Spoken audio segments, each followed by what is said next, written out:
Good customer service is critical for any online business. We're going to cover the different kinds of customer service and support you are going to face. And we're starting right now.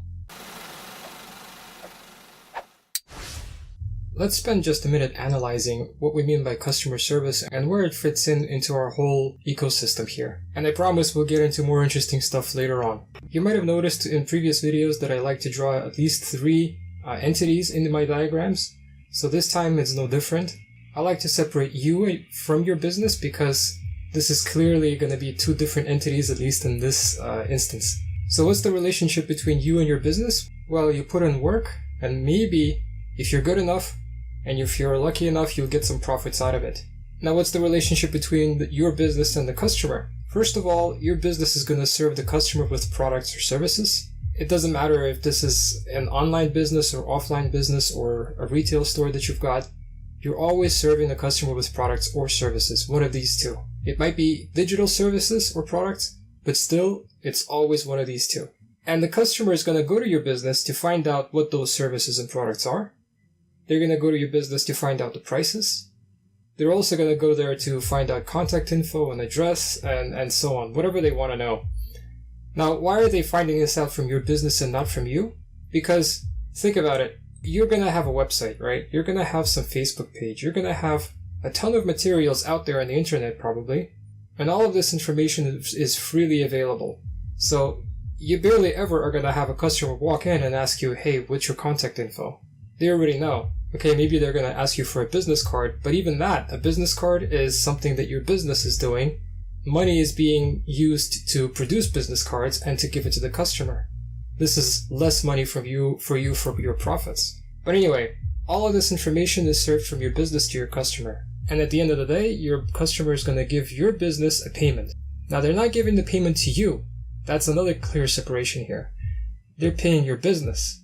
And then your business, after all expenses, alright, and if you're not willing to reinvest that money back into your business, maybe that's going to turn into a profit for you. So that's how it works.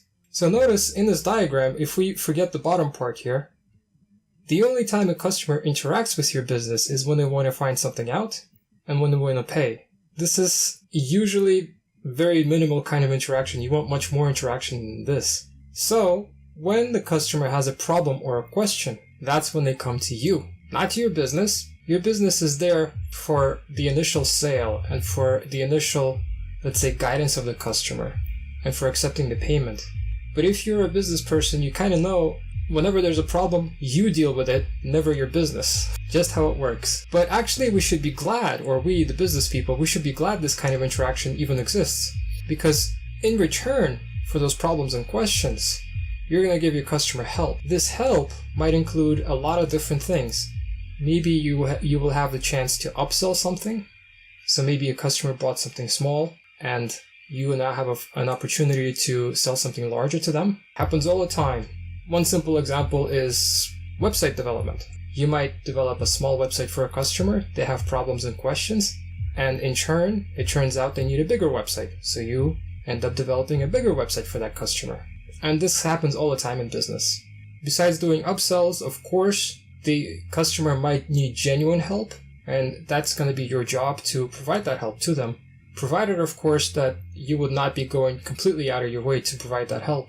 So there should be limits, of course, and usually these are discussed before payment is even made, what the future support's going to be. So if you're selling tangible products, which are highly degradable, like shoes, for example, the customer is probably not going to have an expectation that you will provide them with free shoes for life. But if you are an attorney and the customer makes a payment, which is usually pretty large, and then the customer has a problem, then they do expect to be able to call you and ask you what to do and ask you for advice, which you are going to provide. So in the rest of the video, let's discuss customer support, the problems and questions your customer might have, the different kinds of customers I've had from personal experience, and the kind of help I was able to provide, and what was the result. Let's begin. So now we're ready to discuss actual customer support. Again, to recap, you might have customer support coming from your eBay store, you might be getting reviews on your Amazon store, you might have your own website or Shopify store. In all of these cases, as soon as you start doing actual sales and business, you will always have to deal with customer support. It is inevitable. So let's break down the 3 kinds of customers you're gonna get. The first kind is the happy customer. Now normally a happy customer doesn't actually reach out back to you because they're happy, they have no reason to. But every once in a while you will get that special customer who is so happy that they decided it was a good thing to do to tell you about it. So you might get an email or a review saying something like, "I got the product and I'm so happy with it, just want to let you know about this." Now the usual thing people do when they get such a review or feedback is they just say thanks and that's it. But actually I go one step further usually, and I will ask, "Hey, glad you like the product or the service. Can I use your words in my promotions in the future?" And actually, believe it or not, usually people say yes. Now you have to mention usually that, "Hey, I'm not going to use your email address or your name or actual name in the review.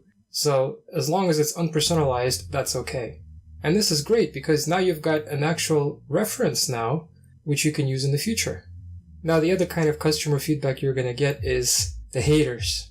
And in fact, I'm looking forward to some of these in the video comments.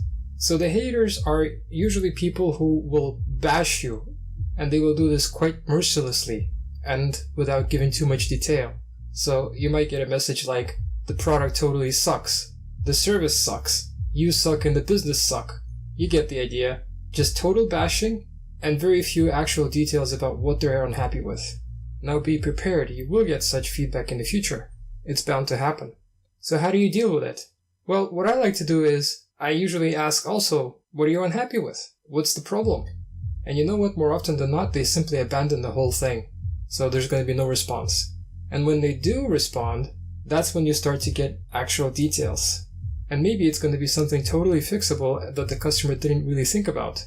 Now, of course, the rarest of these cases is such a hater that they didn't even buy the product, they didn't even get the service, and yet they still publish bad feedback, and they maybe do this publicly. Keep in mind that sometimes your competitor would be doing this, okay? So it's not always the customer. And the job of the competitor is, of course, to discredit you. That's just my 2 cents. It's happened to me, and I'm sure it's happened to others, so be aware. And the third kind of request you're going to get is the usual help request. And that's your true opportunity to do some actual upselling and customer help. If they're happy with the product already, and they just need some minor help, go ahead and do that. If they used to be happy, but they are no longer happy, that's your chance to do the upsell. So again, referring to my website as example, maybe the website was great for them a while ago, but not any longer. And that's your chance to offer them something new, something else. And that's the same for all kinds of services. Attorney services, medical services, programming services, photography services, all of these things. And the last tip I'll give is that usually for me, it's been much easier talking to women, actually. Now, before you start hating me, I'll explain why. I think there's a natural connection between men and women. So when a woman might contact me asking for some help, and I do that help, they are usually happy with the result. Actually much more happy than if a guy was to contact me and I would offer the same help. And I think that works backwards too. So if you're a woman and you're gonna help a guy, I think you're gonna have a much easier time than if you were gonna help another woman. That's just been my experience.